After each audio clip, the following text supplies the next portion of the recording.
Buddies! Hey, it's Concert Buddy. This week's video kicks off a new series of videos I'm going to be doing on the channel from time to time, what I'm going to call Record Store Road Trip. And essentially that's just me taking off in a car or plane or boat or train and just checking out different record stores wherever I find them. So this week's video is going to kick off that series, and I went to Springfield, Illinois, the land of Lincoln, to go to some record stores, one I'd already been to before and one I had never checked out before. So cue that lever and we'll get into it after the break.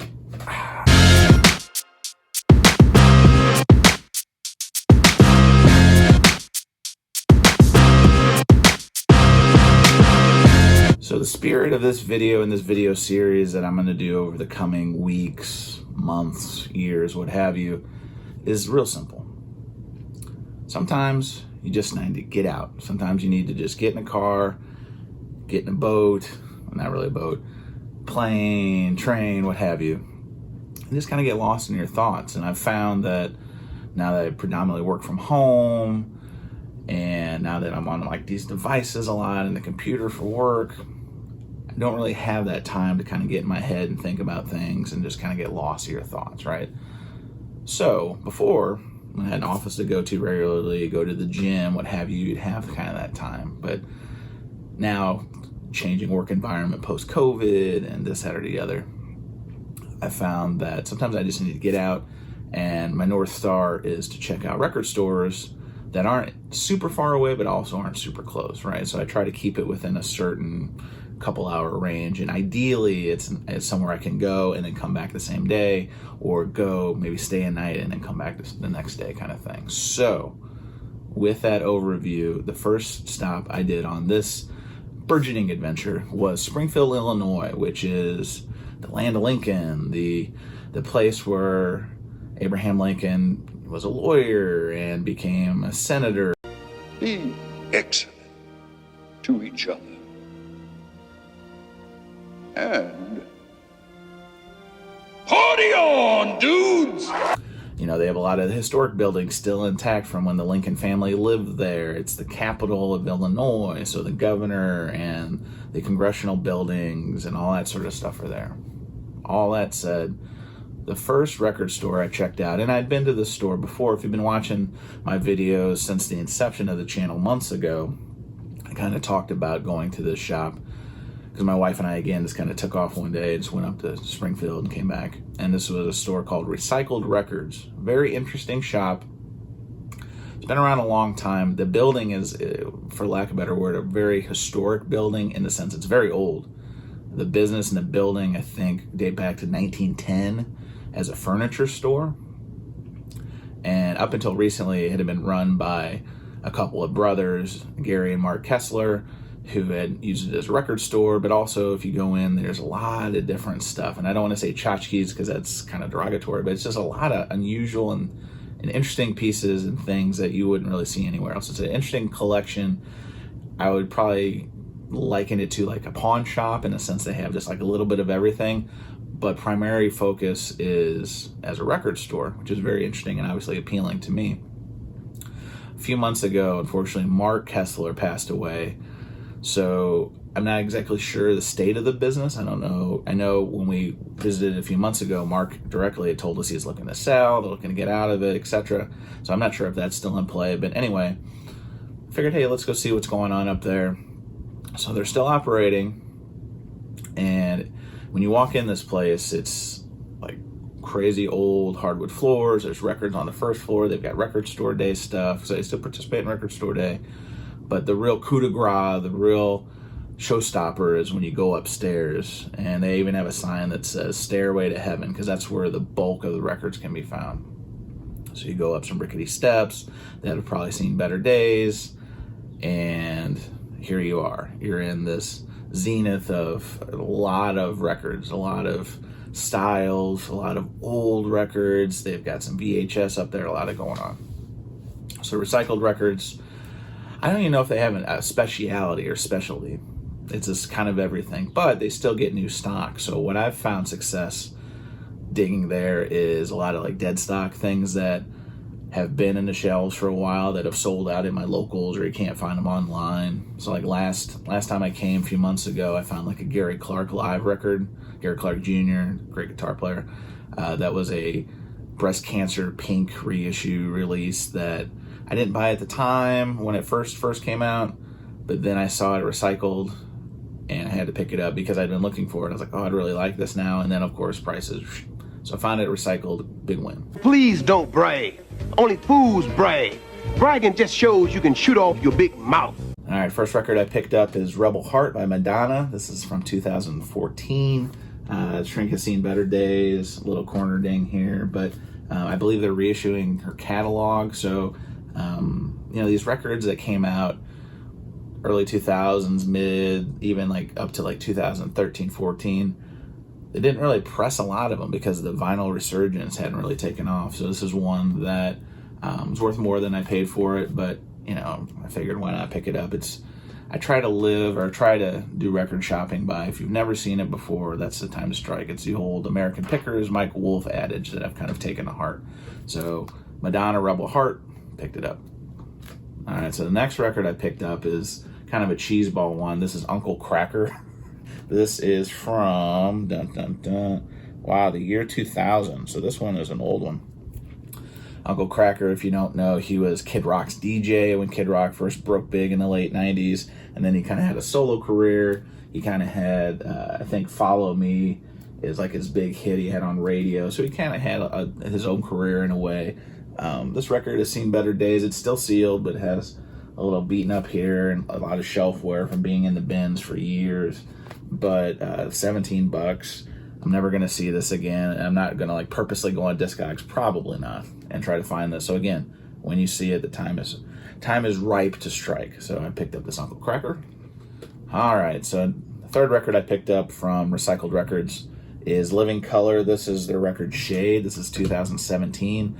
My son, of all people, is a big Living Color fan, which is really cool because he likes their early stuff, like Vivid, obviously their signature album. We actually just saw them a few months ago. They opened up for this Pink Floyd cover band that is pretty good.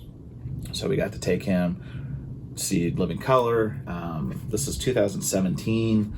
I'm not exactly sure what the material is on here, but again, it's one of those things where it's probably not easy to find. I'm there. It's $20. Let's just pop on it. And then this Godsmack record, which it's called 1000 HP. Godsmack's last record I thought was terrific. When Legends Rise, I thought it was A+. This one I wasn't very familiar with, so I had to, remember that TV show, that game show, Who Wants to Be a Millionaire? You had Phone a Friend. So my man Brandon, Mr. Hall of Fame, I had to send him a text because I wasn't familiar with this material, to be honest with you.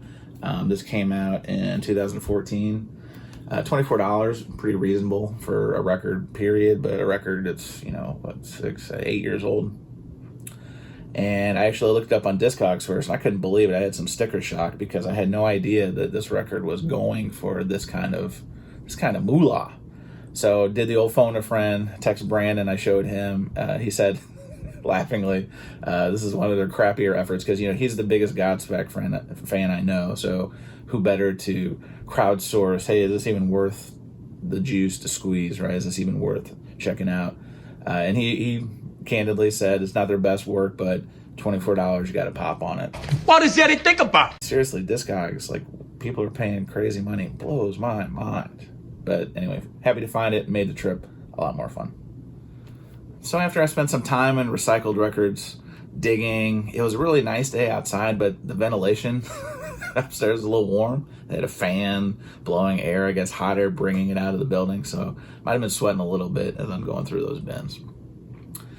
So then I left, and there was a shop that we had saw last time, just in passing, called Dumb Records. It's hard to miss because they have a giant green elephant painted up literally right in front of their building, like a terrific branding, like eye-catching situation. So I don't know who came up with that from the Dumb Records folks, but it's genius, novel.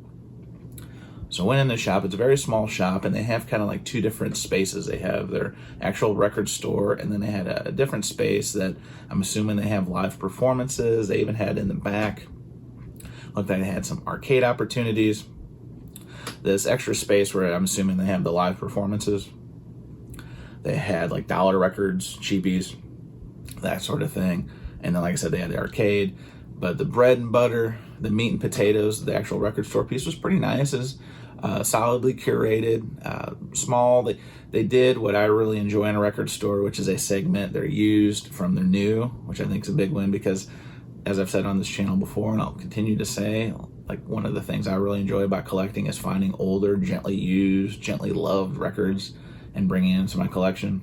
So when stores do this, it's great appeal, like high appeal value for me, because then I can focus most of my energy and my time on the used records. And then if I have some time left over and I want to look for new, find some things that maybe are sold out otherwise or can't find anymore, etc. But the used is really where my attention goes.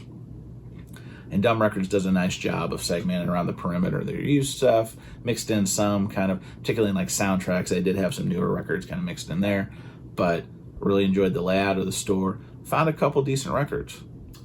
So I found this Steve Winwood record. It's called Refugees of the Heart. It's from 1990. It's still sealed. So when I initially looked at the track list, I wasn't familiar with any, but you know, when you have a $10 record that's sealed from 1990, so you're talking 10, 20, you're going on, holy smokes, 30 years plus. I think it's an ample opportunity to try to discover the music and, you know, find something. Again, these are the things that going to different shops open up as, like, I've never seen this record before. I've seen several Steve Winwood, Traffic records, etc., but I've never seen this one. So for $10, it's definitely worth a pop. Less than $70. I'll take it. So I don't know about you, but when I go to different record stores in different states and cities, I kind of have like a little back pocket rule that if I find like really cheap, inconspicuous R&B hip hop that I've never heard of before, and it's like pretty cheap, $5 or less, I got to pop on it. Red, who I'm sure is a wonderful human being, had this record called It's Red. really unique title. It's a saw cut, so I'm sure, I mean, look at this guy's clothes. I mean, what a sexy beast this guy is. I mean, I think this is probably the precursor to Hammer Pants. Look at that crotch. Look at this. Look at all that room in there. And then, of course, the ladies are probably talking in the locker room about his crotch, giant crotch pants. Do I make you horny, baby? Anyway, when I see these early hip-hop R&B kind of records from the 80s and 90s, this was, I think, 86 when I saw it earlier. Dun, dun, dun, dun, dun, dun, dun, dun, dun, 1986 RCA Records. I pop on them just for the novelty. I was in San Diego years ago, and again, applying this rule to my digging, I found this record is like $3. I think it's called Showbiz and AG. I bought it, you know, $3, sure, why not? Got home, checked it out. It was like a $90 to $100 record at the time. So again, every once in a while, these things kind of pay off.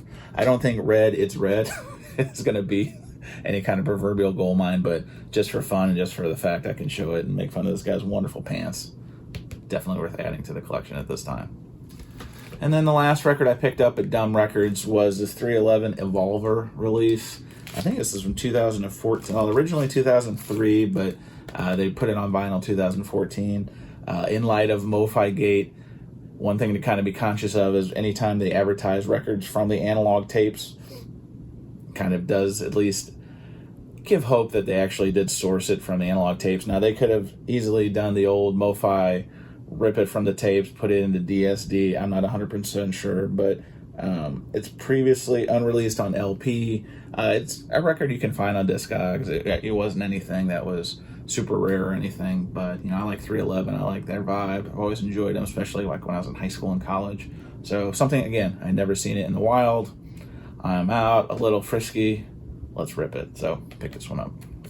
And buddies, that's it for this video. The kickoff intro to Record Store Road Trip, the series. Tell me what you think. Have you ever shopped these stores? Have you been in the Springfield, Illinois area? Check these places out. What'd you think of my finds? Was it trash or treasure or a little bit of both? Always curious to interact, hear your thoughts. Any ideas you have for this series, I would love to hear them in the comments below. But until next time, in the next video coming out, if you get the chance or when you get the chance, just spin it. I'll see you next time, friends. Well, well, well. How the turntables... Well, we out of time.